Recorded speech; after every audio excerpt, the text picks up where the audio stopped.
Hi guys, PJ here, today doing another car related video, a little bit of a fitters review on the DSX-B700 Sony double-din radio. Now this radio is going in actually in a Vauxhall this time, but that won't really matter. This is to cover the radio and any problems I encounter while fitting it, any defects, anything I think that could be improved, just a general sort of fitters review of the product. Now, to put one of these in your vehicle, you are going to need, more than likely, depending on your vehicle, an ISO adapter, which is a wiring aerial adapter. So here we're going in, like I say, this is a Vauxhall and about a 2011 model, I think it is. So this is going in that. We're going to use that. And also a fascia kit. This is actually a Corsa D. So there you go. Course, 2011, yeah, 2011 onwards, and this one, as you notice, is in stealth grey. There are different colours for different cars, etc. But in these kits, you will typically get a trim, a replacement cage because they're a different size, and some brackets to mount onto your new radio. Bit of foam there to pad it out should you need. Everything you need in the kit. You will have to contact your retailer for accessories, you know, Amazon, eBay, car shop, etc., to find out which one is the correct one for your car.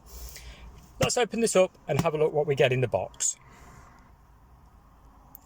So opening the top, we're presented with user manuals in various languages there, and obviously warranty.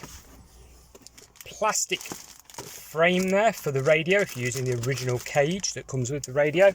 Some vehicles like Volkswagen can use the full size cage. These Vauxhalls need 100mm cage in height. So in other words, it's going to be 100mm from here to here.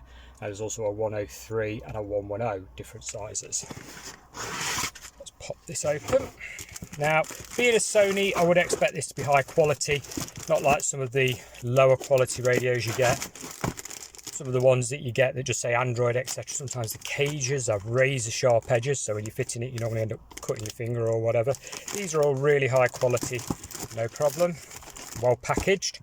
Comes with a microphone there to run up to the sort of interior mirror area of the vehicle, and also there's your microphone. Look. It's just a basically microphone on a clip, and then on the other end is a jack plug to plug into the rear of the radio. A couple of release keys, but you won't be using those on this installation because it's going to be bolted in. Okay, it'll come with its own release keys in the installation kit. And the standard adapter, this plugs in the Sony end, this plugs in your car adapter end that you've purchased. Let's unpackage it. Here's the radio, unpackaged. Really nice design, as you can see, really sleek there. We're going to pop this original cage off it because obviously it's, you know, it's not needed. We're going to be using the aftermarket one. To do that, we're going to pop a little screwdriver behind it, or you can use the release keys. Can't do this one-handed, guys, but basically just lift these away from it like so, and then slide it off backwards out the way. Now, for fitting on your individual vehicle, if you have a look on my channel, search on my channel, I've pretty much got every UK European car available for car stereo fitting on there. I cover them as the new vehicles come out and the radios get changed. So your specific car, just do a search and you will find a fitting guide for that vehicle. If I haven't got your vehicle on, it'll be added as soon as I get one to work on, but I have got hundreds of vehicles on there, so you should be covered, guys.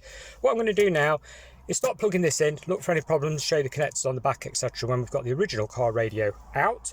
On the Corsa, that's a really straightforward job. There's two release keys, one each side. We just pull the radio out, take the cage out, etc. So let's get that pulled out and carry on from there. If you haven't taken the CD out of your CD player, now would be a good time before you remove it. I get a lot of people asking me to get the CD out of the CD player. 10 to 1, if we've had to disconnect the wiring, it's normally a case of stripping the CD player down to get the CD out. So just make absolutely sure you've got no disc in there. Like I say, removal depends on vehicle, whatever you're fitting it to. Corsas are nice and simple. There's your wiring plug to unclip. Quick update for you guys. We've got the wiring loom all plugged in now. So this is the ISO adapter that was purchased separately, connected to the Sony wiring loom, as you can see there, nice and easy, clicked in and everything. And this one, I mean, a lot of cars will need this nowadays, but this is a main power feed to the radio. So your aftermarket radio may or may not need a power feed running to the glove box, like so. So this is the power feed cable that I've added, and I've used one of these little fuse spur jumpers. So what that does is double up the socket. So instead of it holding one fuse, it holds two. So it's holding a 10 amp for the radio and the original behind it that came out of this socket. Fuse spurs again available from eBay, Amazon, your local car shop, etc. Just bullet connected together onto the power cable there. But do refer to your vehicle's fitting guide on my channel for that, because you may well not even need this. It's just vehicle dependent. Moving across to the radio. So I've took the original cage off and we've mounted our side plates. So you'll notice the clip section here, which is like your release mechanism, is lined up with the edge of the plastic. So you've got these little lugs, and we sort of lined it up so it sits flush. On these double din radios, they're actually like a single din, but with a bigger face, so you've got this big gap. You can't actually secure the lower half, so it can be a little bit loose on these. On the full size double din radios, like on Pioneers, etc., you've got bolt holes for the bottom row as well. So what I tend to do is put a couple at the top, I'll flip it over, do the same thing, and then we'll have a look at the connections on the back. Quick tip for you guys: when you're fitting your microphone, you notice I'm putting it up here near the rear view mirror. A lot of people, or a lot of fitters even, put them on the right hand screen pillar. This is not a good thing to do, because when you open your window and you're driving along with your window open, the air buffeting noise completely makes your microphone useless. So make sure it's fitted in the centre, guys. It'll make your life much easier. You're going to run the cable along here, and to hold it up above the headlining, just pop yourself a couple of cable ties around it, like so, because then you can pop your headlining down and tuck it up, and it won't fall down when you hit a huge pothole. Here's the rear of the radio with everything plugged in. So we've got our power supply plugged in, our aerial plugged in, and our microphone plugged in. Now on this particular Sony, the microphone and the steering wheel remote plug are exactly the same. They're both 3.5mm jack plugs. If you accidentally plug this in the remote and plug it in your car, it will do all sorts of weird things, like the display will go strange, you'll think it's faulty. So make sure you plug it in the right one, guys. Mic for microphone. Very easy mistake to make. Seen people make the mistake in the past where they've plugged it in there, plugged the radio in, and then, oh my word, big problems. Now you've got some pre-outs on here. Look, you've got front, you've got rear sub, and you've also got, you've got rear and sub. So that's your rear, full range in other words, and there your sub. So quite a lot of nice connectors on the back of this radio. Up to now, no problems with the installation whatsoever. Everything's nice quality. If I'm completely honest, the Connect 2 fitting kit that I'm using, the frame, the chassis, is a lower quality than the ones that come with the Sony. It's a bit sharp on the edges, but no big deal.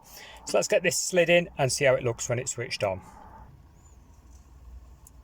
Okay, there's the radio in.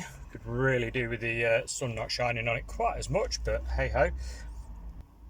There we go, guys. Turn the exposure down a little bit. Hopefully that's a bit clearer. So there's the radio in, nicely fitted. Let's just turn the ignition on.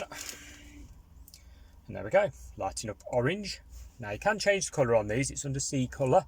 What else have we got? So I've never used one of these, I must admit. I do fit hundreds of radios every year, but I've not fitted this particular one ever.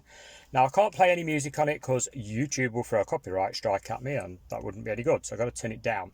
Basic operation there, you've got your volume, you've got your presets across the bottom here. We've got an extra bass button. We got a, how's this work? USB, there we go, slide a USB, they always slide one way or the other. We have skip track up and down, an auxiliary in, display there, so you can see all sorts of stuff on that. You've got FM, battery, obviously if you're playing something else it'll bring that source up. We've got call here because it's Bluetooth for your Bluetooth hands-free calling. Mode, so FM 1, 2, 3, there we go, you got a medium wave, AM, yeah we got an AM, and then pressing the button, got Sony app which you can download to your phone. We've got general, sound, display, Bluetooth. So if we go from the top, we won't do the app because I haven't got the app installed. The owner of the vehicle will obviously pair theirs to this vehicle. I can't actually demo the app because unfortunately I'd have to have my phone connected to every single radio that I pretty much fit these days, so that's not going to happen. But yeah, that's for your pairing of your app when you download it.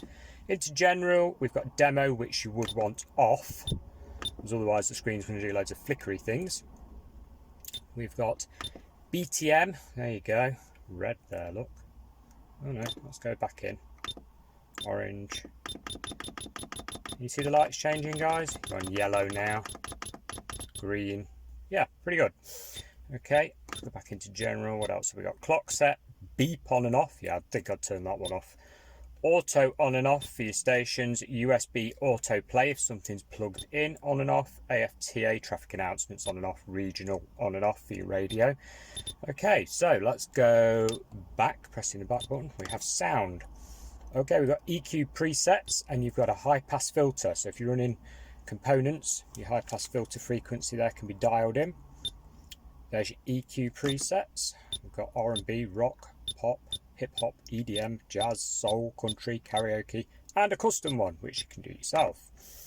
Okay, what else have we got? Balance. So balance is left and right, fader is front and rear, and subwoofer volume, turning it up and down. Phase of the subwoofer, so if it's inverted or not, if you're running an inverted subwoofer. If you are, then you already know what that means, so technically don't have to explain it. Yeah, hopefully anyway. Low pass filter frequency there, so the cutoff for your subwoofer, each one would vary depending how you've set it up. I set a lot of them around the 120 mark if I'm honest. Subwoofer level, subwoofer phase, like I say. Let's get back. High pass frequency, that'll just be a frequency set. Yeah, it is a frequency set. Turn that off because we've got normal car speakers in this car. And then we've got display, dimmer, brightness, button colour. Okay, so we've got loads of different ones as we were faffing with earlier. This is for your buttons though, this is separate guys. So we go blue, there we go, you can actually adjust it. A lot of the VWs have blue dashboard displays, so this is a really nice feature to have. Going all the way through here, look, there is literally, you can fully customise this, which is really nice. Do like that feature. And you've got main colour as well, rainbow. That'd be rather distracting, wouldn't it? It'll phase between all the different colours. Red, amber, cyan, blue. So there's your typical VW style colour, if you like. Purple, pink. Okay, let's go back.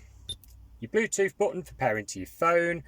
You will need to put the Bluetooth on your phone, and then basically you click on here, click pairing, and it will search for the device. It should show up on your phone. Auto device, ringtone, etc, etc. Can't really show you all that guys because you will need to pair your phone to it, but you can see there from the menu it's pretty easy. Then back to Sony app. So that's it. I rate this radio really highly. It's got some really nice features. We do have a USB, we do have a AUX, and I believe unlike the Pioneer of its similar one, this one will actually work with an iPhone. Yes, it does work with iPhone guys, it's actually on the box. There you go. Some of these say that they'll play MP3s or stream from your phone, and they only work with Android, so you've got to check that. This one does work with iPhone, does work with an AUX. Two phones at once, look, which is quite nice. Trouble to focus on the box there. But that's it. That is how you fit one of these radios in, and generally what I think of it from a fitter's point of view. Like I say, for a full fitting guide, refer to your own specific vehicle. But yeah, I rate this radio pretty highly. It's nice to use, it's simple to use, it does the job. There's no problems installing it, no rubbishy brackets, no clips that are going to cause problems. 10 out of 10. Nice radio, Sony. And that's that. Thanks for watching. Bye for now.